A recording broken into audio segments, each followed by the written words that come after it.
কি নাসির হুজুর সরবনের হুজুর আর ইসমতুল্লাহ কাসেমি উনাকে মুনাজাতে বয়ানে তো হাসেই সবাই আর মুনাজাতেও কান্দে না। নান টুরবর মুনাজাত ফেরেশতারাই কান্দে দিছে। বাবা কোনদিন মুনাই দে সাড়া বাড়ই নেই বাবা রে ভাই, টেঙ্গি দে সাড়া কোনদিন মারি নেই বাবা রে ভাই, বাবা আমারে চুল কাটা টানিয়ে উঠে বেলাইছে বাবা রে ভাই, মরছে স্বামী বাবা রে ভাই। এই মহিলারা মুনাজাতে গেলি বিনয় বিনয় কইয়া ওই কথা রেখে দেয়, ওই বেড়ে কান্দি দেয়। মানুষ মারছে এক বাড়ির বিল পার হয়ে 40-50 জন বিটি আইছে, সেই বাড়ি লাগে সাথে কান্দিছে, দেখছেন না এরকম? তো তোর কি আছে তুই কান্দিস? কিছু হয় না, সবাই কান্দিছে না কান্দি কি সুরি এইরকম, ঠিক না? এই মহিলারা মুনাজাতে অল্পে কান্দি দেয়, তা কান্তি কান্তি সব মহিলা জাফর ছেড়িয়ে কান্দিছে, রাস্তার ভ্যানালারা দাঁড়ায় মুনাজাতে শরীক হয়ে গেছে। পরে যাইয়ে চার দোকানে গল্প দেয়, কি নাসির হুজুর সরবনের হুজুর আর ইসমতুল্লাহ কাসেমি উনাকে মুনাজাতে বয়ানে তো হাসেই সবাই আর মুনাজাতেও কান্দে না। নান টুরবর মুনাজাত ফেরেশতারাই কান্দে দিছে। আমরা সেই জায়গা ব্যান দাঁড়াইয়ে মুনাজাতে শরীক হয়েছি, যে কয়জন ওই জায়গা নানটুরবর মুনাজাতের সাথে শরীক হয়ে গেছে ওই কয়জন পুরুষের সাথে নানটুরবর জিনার গুনাহ লেখা হয়ে গেছে। আমাকে মানুষে বলবে আন্তর্জাতিক ক্ষতি সম্পন্ন, না না খ্যাতি সম্পন্ন না, আমি ক্ষতি সম্পন্ন। আর ফেসবুকে ইউটিউবে ছেড়ে দিচ্ছে প্রত্যেক দিন, আজকে আমার 66তম মাহফিল, কক্সবাজারের দিকে যাইতেছি, আপনারা আমার সুন্দর সফরের জন্য দোয়া করবেন। তুমি এ কসু লেহার কি দরকার ফেসবুকে? তার মানে তুমি একজন বক্তা, এ বিটাকে শুনতে চাচ্ছ? হ্যাঁ,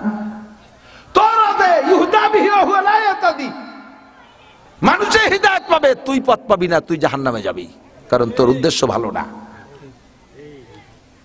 ইচ্ছাকৃত ভাবে গ্যাঞ্জাম বাদাইয়া সেইটারে ফেসবুকে দিয়ে দেয় ভাইরাল হওয়ার জন্য, যাতে অমুক বক্তা খুব প্রসিদ্ধ বক্তা, তার সাথে এরকম বড় বড় নেতাদের গ্যাঞ্জাম হয়েছে, বাস একেবারে আগা সারা দেশ বলে চিনিয়ে ফেলাইছে।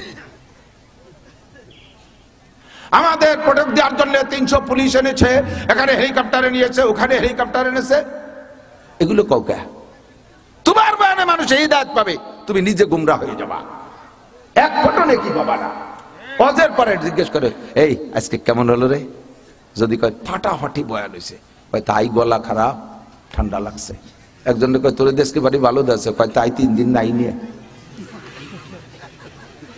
আর নালি কিরম দেখা যাতে বুঝতি, ঠান্ডা লাগছে এই জন্য গলা খারাপ, দেখাই ছেড়ে দিতাম। তো এগুলো কর কি দরকার?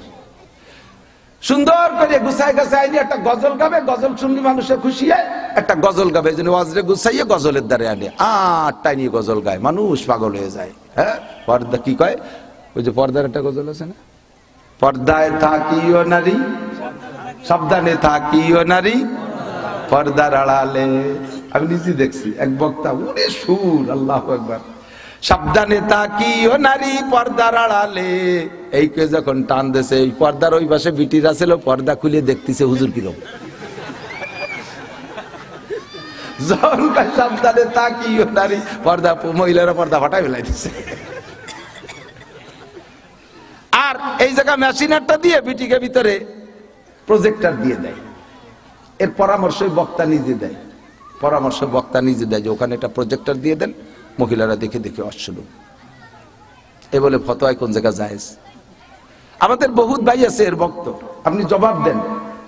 মহিলাদের ভিতরে ওখানে প্রজেক্টর দিয়ে আমাদের ছবি তাদেরকে দেখানো হবে, তাহলে ওই জায়গাটা মেশিন দেন, এই জায়গাটা পর্দা দেন। কোন কোন চাষি বউ ভাবি সব রাইছে, আমরা একটু দেখি ওখানে কারা আছে, তাকে আমরা একটু দেখি।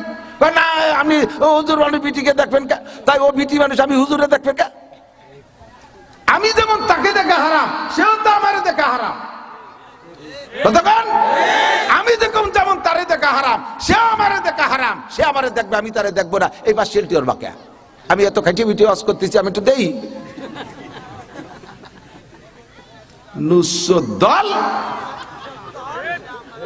আন্তর্জাতিক খ্যাতি সম্পন্ন নুচ্চ, আন্তর্জাতিক খ্যাতি সম্পন্ন নুচ্চ, যেগুলো প্রজেক্টরের ভক্ত প্রজেক্টরের অনুমতি দেয়।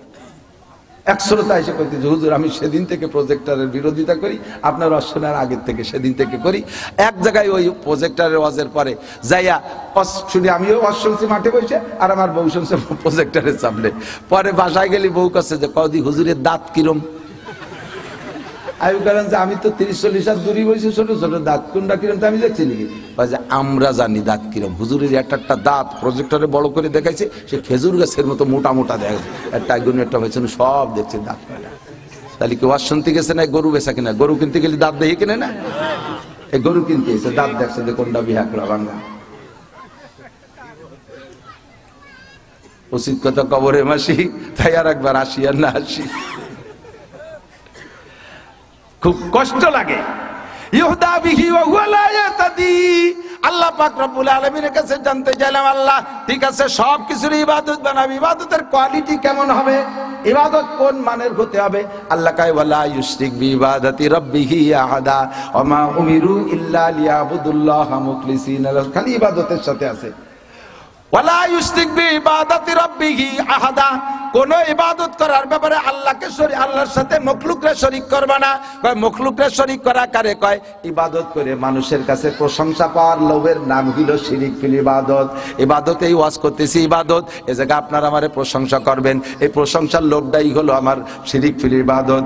আমি ওয়াজ করতেছি আল্লাহ তোমার বান্দারা যাতে হিদায়াত পেয়ে যায়, আমি কোনো মতে একটু পথ দেখাই দিতে পারি যে এই পথ দিয়ে গেলে জান্নাতে যাওয়া যায়, আমার নিয়তটা থাকতে হবে ইখলাস। এই জায়গা যদি আমার প্রশংসার ভাইরাল হওয়ার স্বাদ থাকে, তাহলে এটা শিরিক ফিল ইবাদত হবে। আল্লাহ কয় ওয়ালা ইউশরিক বিইবাদাতি রাব্বিহি আহাদা। ইবাদত করব কেমন? ওয়ামা উমিরু ইল্লা লিয়াবুদুল্লাহা মুখলিসিনা লাহুদ্দিন। তোমাদেরকে অনুমতি দেওয়া হয়েছে একমাত্র ইখলাসের সাথে ইবাদত করবে আল্লাহরই জন্য। নামাজ কার জন্য? একটু কার জন্য? রোজা নামাজ হজ যাকাত কার জন্য? ফরজ ওয়াজিব সুন্নাত মুস্তাহাব কার জন্য?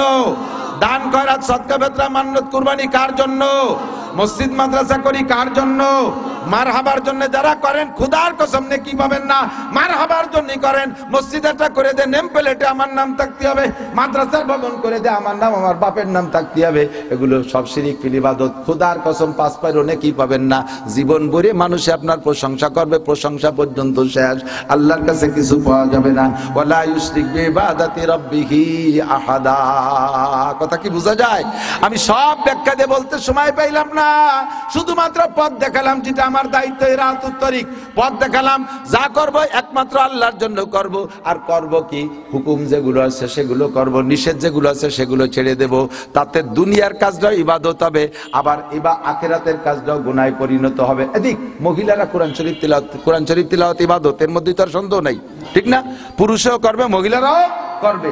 তো মহিলা যদি ঘরে বসে জোরে জোরে তিলাওয়াত করে আর রাস্তার বিটারা যদি শোনে, তাহলে আল্লাহর কসম একটা নেকিও হবে না।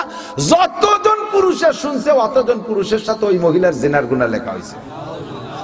তিলাওয়াত তার মধ্যে নেকি নেই, গুনাহ হয়ে গেছে। অথচ ইংরেজি পড়লাম, তার মধ্যে বস্তা ভরে নেকি পেলাম, ভিতরে উদ্দেশ্য ভালো, ভালো মন্দ, ঠিক কিনা? আল্লাহর হুকুম নবীর তরিকায় তিলাওয়াত করে তাহলে নাকি বাবা। মহিলা বয়ান করে, আরে বাবা এই মাঝে মাঝে আপনাকে দিক তালিম আছে নাকি আমি জানি না, বিটিকে তালিম হয় না, কয়েক গ্রামের মহিলা গুছাই এক জায়গা বসে তালিম করে। সে স্বামী বিচারা পিএজ লাগাতে গেছে, সে পিএজ লাগা এসে দুপুরে ভাত পাইনি, বউ তালিমে গেছিল। তুমি কোথায় গেছিলে? কথা কয় না, দিনের কাছে গেছিলাম। আল্লাহরে খুশি করা ফরজ, তুমি কিরা স্বামী রে ভাত না খাই আল্লাহরে খুশি। কমক জায়গা আছে আমার হুজুরির বউ এসে তালিম করতেছে, সেই তালিমে গেছিলাম। বড় জ্বালাই কুলাপান সব জায়গায় এটা দিন। এদিকে দিক আমার দিক তাকান, সময় কম, আর বাড়তি বাড়তেছে। ওর বাবা হয়ে গেছে, আমার টাইম ওভার হয়ে যাচ্ছে আমার দিক। তো তালিমে গেছিলাম, এবার তালিম করে বাড়ির পাশে রাস্তা, রাস্তার পাশে বাড়ি, জোরে জোরে তালিম করতেছে। তালিমের শেষে একটা লম্বা মোনাজাত, আর মহিলাকে মোনাজাতে কিন্তু কান্না বেশি আমাকে, কারণ বেটারাও কান্দে না, পুরুষরা কান্দে খালি কান্দে, আর মহিলারা কান্দে গীত গায় আর কান্দে, ঠিক না? যা যা হয়েছে সব। এক মহিলা স্বামী মরিয়ে গেছে, স্বামীর পর মহিলা অতটা সন্তুষ্ট ছিল না, জীবন ভরিয়ে জ্বালাইছে, ওর বদদোয়াই মরছে মনে হয়। পরে আর এক মহিলা, সবাই কাঁদতেছে, হয়েছে বউ কান্দে না। এক মহিলা এসে কাছে যাবা একটু কান, নালি মানুষ মাইন্ড করবে না। কান বোঝে কি কইয়ে কানবো, এটা তো ক্ষতি হবে, তার কোনো গুণ তো ক্ষতি হবে, তার কিছুই মনে কয়েকটা কিছু তা কয় বাবা কোনদিন মুনাই দে সাড়া বাড়ই নেই বাবা রে ভাই, টেঙ্গি দে সাড়া কোনদিন মারি নেই বাবা রে ভাই, বাবা আমারে চুল কাটা টানিয়ে উঠে বেলাইছে বাবা রে ভাই, মরছে স্বামী বাবা রে ভাই। এই মহিলারা মুনাজাতে গেলি বিনয় বিনয় কইয়া ওই কথা রেখে তাই ওই বেড়ে কাঁদিয়ে দেয়। মানুষ মারছে এক বাড়ির বিল পার হয়ে 40-50 জন বিটি আইছে, সেই বাড়ি লাগে সাথে কান্দিছে, দেখছেন না এরকম? তো তোর কি আছে তুই কান্দিস? কিছু হয় না, সবাই কান্দিছে না, কান্দি কি সুরি এইরকম, ঠিক না? এই মহিলারা মুনাজাতে অল্পে কান্দি দেয়, তা কান্তি কান্তি সব মহিলা চাপড় ছেড়ে কান্দিছে, রাস্তার ভ্যানালারা দাঁড়ায় মুনাজাতে শরীক হয়ে গেছে। পরে যাইয়ে চার দোকানে গল্প দেয়, কি নাসির হুজুরা সর্বনার হুজুরার ইসমতুল্লাহ কাছে ওনাকে মুনাজাতে বয়ানে তো হাসেই সবাই, আর মুনাজাতেও কান্দে না, নান টুরবর মুনাজাত ফেরেশতারাই কান্দি দিছে। আমরা সেই জায়গা ব্যান দাঁড়াইয়ে মুনাজাতে শরীক হয়েছি, যে কয়জন ওই জায়গা নানটুরবর মুনাজাতের সাথে শরীক হয়ে গেছে, ওই কয়জন পুরুষের সাথে নানটুরবর জিনার গুনাহ লেখা হয়ে গেছে। করছো মুনাজাত, কাম তো হবেই না, ফাঁকে ইনকাম করে নেছে উল্টো গাঠিতে অন্য কিছু। এর নাম হলো মা তাকুমুর রাসূল ফাকুযুহু ওয়া মা নাহাকুম আনহু ফান্তাহু। প্রত্যেকটা কাজের ভিতরে দুইটা দিক আছে, যে কাজটা যেভাবে আল্লাহর হুকুম নবীর তরিকায় নবী করায় দিয়েছেন ওই কাজটা ওইভাবে করবা, তাহলে দুনিয়ার কাজও ইবাদত হইয়া যাইবে। পক্ষান্তরে আল্লাহর হুকুম নবীর তরিকায় যদি না হয়, দিনের কাজও দুনিয়ায় পরিণত হবে, কোনো নেকি হবে না, গুনাহ হবে। কতক্ষণ ঠিক কি ঠিক না? জামা পরবেন হে যুবক, শার্টের ভিতরে বাম হাতটা আগে ঢুকাইয়া ডাইন হাত পরে ঢুকাই বোতাম লাগাইলে পরা হবে, ইবাদত হবে না। ডান হাতটা আগে ঢুকাইয়া সুন্নতের নিয়তে বাম হাতটা পরে ঢুকাই বোতাম লাগাই দিবা, পরাও হবে, ইবাদত হবে। তাও সুন্নতের নিয়তে যদি করো 100 শহীদের সওয়াব পাইয়া যাবা। জুতার মধ্যে বাম পাকে ঢুকাইয়া ডান পা পরে ঢুকাইছো, মোজার মধ্যে বাম পাকে ঢুকাইয়া ডান পা পরে ঢুকাইছো, প্যান্ট পাজামায় বাম পাকে ঢুকাইয়া ডান পা পরে ঢুকাইছো, শুধু পরা হবে, ইবাদত হবে না।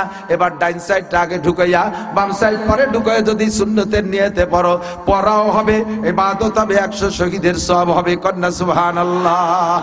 দস্তারখান বিছাই খানা খাইলে খাওয়া হবে, টেবিলের পর বসে খানা খাইলে খাওয়া হবে। টেবিলে খাইলে শুধু খাওয়া হবে, ইবাদত হবে না। দস্তারখান বিছাই খানা খাইলে 100 শহীদের সওয়াব হবে, আবার সাথে সাথে তোমার খাওয়া হয়ে যাবে। কতক্ষণ ঠিক কি ঠিক না? এমন করে প্রত্যেকটা দিকে যেদিকে তাকাবেন সেদিকে পাইবেন। যেই কাজটাই করবেন আল্লাহর হুকুম আর নবীর তরিকায় যদি করেন, তাহলে এটা ইবাদত হবে। আল্লাহ কয় মা আতাকুমুর রাসূলু ফাকুযুহু ওয়া মা নাহাকুম আনহু ফান্তাহু। আবার সিরিয়াল ধরে বলে দেই, আল্লাহ আমাকে দুনিয়া করার জন্য বানাইছে না, ইবাদতের জন্য। এই ইবাদত করতে হবে কতদিন? বলেন কতদিন? মরার আগ পর্যন্ত। ইবাদত করলে কি পাবো? দুনিয়া আখিরাতের শান্তি পাবো। কতক্ষণ? শান্তি, অর্থনৈতিক সমস্ত রিজিক পাবো, আবার সুখময় জীবন যাপন পাবো। এইটা ইবাদতের বিনিময়। এবার জানতে চাইলাম আল্লাহ ইবাদতের কোয়ালিটি কেমন হবে? আল্লাহ কয় ইবাদত হবে শিরিক মুক্ত ইবাদত, এর মধ্যে কোনো ভেজাল রাখতে পারবা না, হ্যাঁ, জাল জয়ী হতে পারবে না, ভেজাল মুক্ত ইবাদত করবা। আল্লাহ ইবাদত কি জিনিস? আল্লাহ কয় আমার নবী যেটা যেভাবে বলেছেন সেইটা সেইভাবে করবা, যেটা যেভাবে ছাড়তে বলছে সেইটা সেইভাবে ছেড়ে দিবা। তাহলে ব্যবসা বাণিজ্য তোমার ইবাদত, মেম্বারি চেয়ারম্যানি ইবাদত, উপজেলা চেয়ারম্যানি করবা ইবাদত, এমপি গিরি করবা তাও ইবাদত, IABMA পাস করবা তাও ইবাদত, পুলিশ বিডিআর আর্মি চাকরি করবা তাও ইবাদত, জজ ম্যাজিস্ট্রেট DCO CSP হবা তাও ইবাদত, ইংরেজি পড়বা তাও ইবাদত। যা কিছু পড়বা সব ইবাদত হবে, যা কিছু করবা সব ইবাদত হবে। খেত খামারে পিএস লাগাবা, পরের আইল ঠেলা ঠেলি করবা না, ও জায়গা নিজের জমি মাপে জুবে সুন্দরভাবে দরকারে 1 বিঘে ছাড়িয়ে দিয়ে কাজ করবা। এবার যখন পিএস লাগাবা বিসমিল্লাহ করে শুরু করবা, কাজ শেষে আলহামদুলিল্লাহ কে উঠে চলে আসবা। মহিলারা বাচ্চাদের দুধ খাওয়াবা, এইটাও তোমার ইবাদত হবে। দুধের বাচ্চা বিসমিল্লাহ কইতে পারে না, তার মুখে তো বিসমিল্লাহ সে বলতে পারে না। তোমার স্তনের মধ্যে দুধ দেছে কে? আল্লাহ। তোমার ক্ষমতায় দুধ আসে নাই, কারণ তোমার চাইতে বহুত মোটা মোটা বিটিরাও বাচ্চারে 1 ফুট দুধও খাওয়াতে পারে না। এর মহিলা আছে না? এইরকম মোটা খেজুর গাছ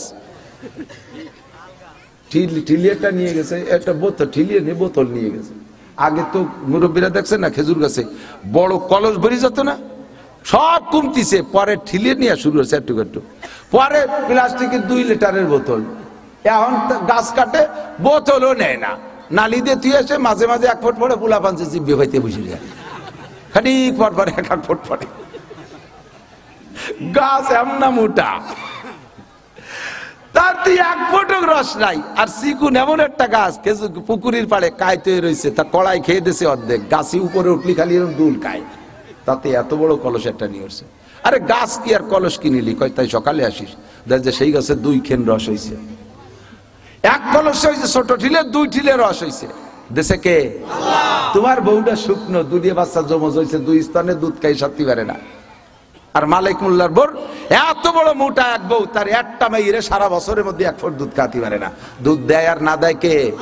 কাজে এই নিয়ামতের শুকর আদায় করার সিস্টেম হলো বাচ্চারে মুখটা দুধের সাথে লাগাই দিয়ে তুমি মা মুখে বিসমিল্লাহ বলো, আর খেয়ে যখন বাচ্চা মুখ সরাবে তুমি মা মুখে আলহামদুলিল্লাহ বলো। আরে দুধ ফিডারে কিনে খাওয়াইতে হ্যাঁ ব্যান চালানি লাগে, কোনো কিছু খাওয়া না থাকে না, শুধু ওই ব্যান চালানি পয়সা দিয়ে খালি বাচ্চারে দুধ কিনে খাওয়ানো লাগে। এত লাখ লাখ টাকা কামাই করি, তাই বাচ্চাদেরকে দুধ কিনে খাওয়াতে গেলে এবার হাওয়ায় যেতে হয়, ঠিক কি ঠিক না? আর বানায় খাওয়ানো কত কঠিন। রাতের বেলা মা ঘুমাই রয়েছে, অন্যাসে বাচ্চা নিজে ইচ্ছে করে মায়ের স্তন থেকে দুধ খেয়ে খেয়ে জায়গায় ঘুমাই গেছে। আর যেগুলোরে বানায় খাওয়ানো লাগে দুধে দামড়া দামড়ির দুধের একটারও ঘুম থাকে না, রাত 2টের সময় ওঠা লাগে, 3টের সময় এক করে ওঠে, উঠে আম্মু দুধ আম্মু দুধ। কত বিপদ! এই এত বিপদ থেকে আল্লাহ বাঁচাইছে, স্তন করে দুধ দেছে। কাজে বিসমিল্লাহ তুমি বলবা, দুধ খাওয়ানোর পরে আলহামদুলিল্লাহ বলবা। যত ফুটা দুধ খাইছে প্রত্যেক ফুটায় ফুটায় তোমাকে নেকি দেওয়া হবে। সাথে স্তনটাকে খোলা অবস্থায় দুধ খাওয়াবা না। অনেক মা আছে বেহায়া বেশরম, ছেলে একটা 18 বছর বয়স কলেজে পড়ে, আর একটা কোলে দুধের বাচ্চা, দুধের ডারে দুধ খাচ্ছে, পুরো স্তন খুলে দিয়ে 18 বছরের যুবক মায়ের স্তন দেখতেছে। মায়ের সাথে সন্তানের জিনার গুনাহ লেখা হবে। শ্বশুরের সামনে স্তন খুলে দুধ খাচ্ছে, ভাইয়ের সামনে স্তন খুলে দুধ খাচ্ছে, বাপের সামনে স্তন খুলে দুধ খাচ্ছে, বিলকুল হারাম, জায়েজ নাই। পর্দার সাথে দুধ খাওয়ান, তাহলে এটাও ইবাদত হবে, তাহলে এটাও ইবাদত হবে। স্বামী স্ত্রী দুইজনে আনন্দ করবেন, দুইজনে একসাথে এক বিছানায় ঘুমাবেন, ওর ভিতরে আল্লাহর হুকুম আর নবীর তরিকা আছে। এই তরিকা অনুযায়ী আপনারা রাত কাটান। ফেরেশতাদেরকে আল্লাহ বলে দুধের পর্দা দিয়ে ঘিরে দে, নূরের পর্দা দিয়ে ঘিরে দে, দিয়ে ওকে দিক ফিরিও তাকাবি না, সকাল পর্যন্ত যাওয়ার ওই বেড়াবে তো ও নিয়ে তোকে চিনতে না। তো এই টাইমে আমরা কি করবো? আমরা বসে থাকুনি, কই না ওকে দুজনের আমল নামায় রাতভর নফল নামাজ লিখবি। কি হতিছে না কি হতিছে, নফল নামাজ লিখবো। তাই দিয়ে তো কইছি লিখবি লিখবি লিখবি। ওরা আল্লাহর হুকুম নবীর তরিকায় রাত কাটাইছে, ওটা তাদের ইবাদতে পরিণত হয়ে গেছে। আমি শুধু পথ দেখাইলাম, এভাবে সব চেষ্টা করা যাবে তো ইনশাআল্লাহ। আমি আগেই বলছি ইহদিনা সিরাতাল মুস্তাকিম, আমার পথ দেখানোর দায়িত্ব আছে। এবার চৌরাস্তায় যাইয়ে গুল্লি খাইয়ে আড়াই যেতে পারেন, কাজেই একেবারে হাতে ধরে পৌঁছে দেবে আল্লাহ। এর জন্য আমাদের আরেকটা কাজ আছে, সেটা হলো দাওয়াত ও তাবলীগের মেহনতে যাইয়া 3-4 মাস যদি সময় দেন, আল্লাহর রহমতে এমন ভাবে পথ পেয়ে যাবেন, আশা করি একেবারে গন্তব্যে চলে যাবেন। ভাঙ্গার চৌরাস্তায় যে পথ হারানোর সম্ভাবনা থাকবে না ইনশাআল্লাহ। দাওয়াত ও তাবলীগের মেহনত 1, 2, 3 ফরিদপুর কি প্রথম পর্বে 1, 2 কেবল 31 জানুয়ারি 1, 2 ফেব্রুয়ারি তাবলীগ করব উলামায়ে কেরামের সাথে। কাদের সাথে? ইজতেমা করব কাদের সাথে? আলেমদের সাথে। কোন পাবলিকের সাথে গেলে কি পাবলিক সেও জানে না, আমিও জানি না, 2 না জানে একসাথে যে কি হবে, খালি পিকনিক খাই হবে, ঠিক না? 5,000 7,000 ছেলেদের ছেলেরা যাইয়ে বেশ মুরগি টুরগি বিরিয়ানি টিরিয়ানি খাইয়ে বাপ পেয়ার তেল কইয়ে চলিয়েছে বাড়ি। আবার কি শিখছেন? সে ফকি গেছিলাম এক আমিরির সাথে, সে এক আবাল, ওই খাওয়াই শিখছি। নাসির হুজুর কলেজে তবলিগি গেলে এত তাচিয়া যায়, কি শুনা মানে কি শুনা। একজনে কয় বাপ কবর আযাবরে ভয় পাও, ও জানি কবরে কি আযাব করে। ওই 2 শট দেয়, পরে রাইফেলের গাদা দিয়ে 2 গুঁতো দেয়, পরে 2 মোয়া দেয়, এই হলো কবর আযাব। মানে আসামি পুলিশি দাওয়া মারছে, দৌড়ে যাইয়া ভাঙ্গা কবরের মধ্যে পলাইছে। পুলিশি যাইয়া সেই জায়গাতে গাড় ধরে উঠাইয়া 2 শট রাইফেলের গাদা দিয়ে 2 গুঁতো মেরিয়া, পরে ব্যাগে ছিল 2 মোয়া, তাই খাওয়াইছে। মনে হচ্ছে এর নাম কবর আযাব। তো তুমি কবর আযাব তো দেও নাই রে দুদু। তাবলীগ তো চেনে না। আমি জামাত নিয়ে গেছি, যুবকরা 12 জন ছিল, তাদের আলিফবা থেকে নিয়ে মাত্র 3 দিনই কোরআন শরীফ পড়া শিখে ফেলেছে। কলেজের ছেলে তো, ব্রেন ভালো, একেবারে সহজ, অক্ষর চিনাইয়া জের জবর পেয়ে জজম তার শিখে 3 দিনই পড়া শিখে ফেলাইছি। আর বাকি 38 দিন ছিলাম, 8 পারা সবক পড়াই নিয়েছি কোরআন শরীফ। আমি কাশিনী হুজুরের ভাতিজা ওই মৌলানা ভুলে গেছি রে, আবু সাইদ সাহেবের ভাই ছোট জন, আমরা একসাথে গেছি আর মৌলানা মনিরুজ্জামান, আমরা এদেরকে 8 পারা সবক পড়াই নিয়েছি। কোন সব মূর্খর দল যদি একসাথে যায় 8 পারা না আলহামদুলিল্লাহ শুদ্ধরে পড়তে পারবে। আমি শুনি যে পড়ে ইয়া আনা বুদু ইয়া আনাস্তাইন, পড়াচ্ছে একজন ইয়া আনা বুদু ইয়া আনাস্তাইন। আল্লাহকে ইয়ে নাজিল, কোরআন শরীফ নাজিল হলো কবে আবার? এবারই কোন ফাজলেবি সাত কিছু না। তাহলে তবলিগ হবে উলামায়ে কেরামের সাথে, ঠিক না? আমরা ইনশাআল্লাহ হাজার হাজার উলামায়ে কেরাম রমজানে ইনশাআল্লাহ তবলিগে যাবে, রমজানে যাবে, ইস্তেমার মাঠে যাবেন, ওখান থেকে চিল্লায় নাম লেখা আসবেন। রমজানের শবে বরাতের পরে আলেম উলামারা বেরোয় পড়ে, হুজুরদের সাথে থাকবেন। এক চিল্লা থাকলে আল্লাহর রহমতে আপনি কোরআন শরীফ পড়া শিখতে পারবেন। তো মাহফিল, অতর্কিত মাহফিল, আমি যে কয়েকদিন আগে, সময় নেই আমার, মাহফিল অন্য জায়গা, শুধু ওই ডাক্তার সাহেব আমার মাদ্রাসার হুজুরের সাথে একটু যোগাযোগ আছে, কি টা লাগবে তাই কব বলি, তো তুমি উকি ঝুঁকি আমি বুঝি না, যে যার ব্যবসা সে তার নিয়ম কানুন জানে। আমি কালেকশন পারি না। মিজান ফরিদিরে দাওয়াত দিতে হবে, 100 লোকের কাছ থেকে যা দেওয়া পারে, আমি 1 লাখ মানুষের কাছ থেকে তা পারি না। ওকে শূন্য মাঠে ছাড়িয়ে দিলি বড় বড় শৈল পায়, আমার সাগরে ছাড়িয়ে দিলে পানি চলে যায়, পাই না, আমার টাকা দেয় না কেউ।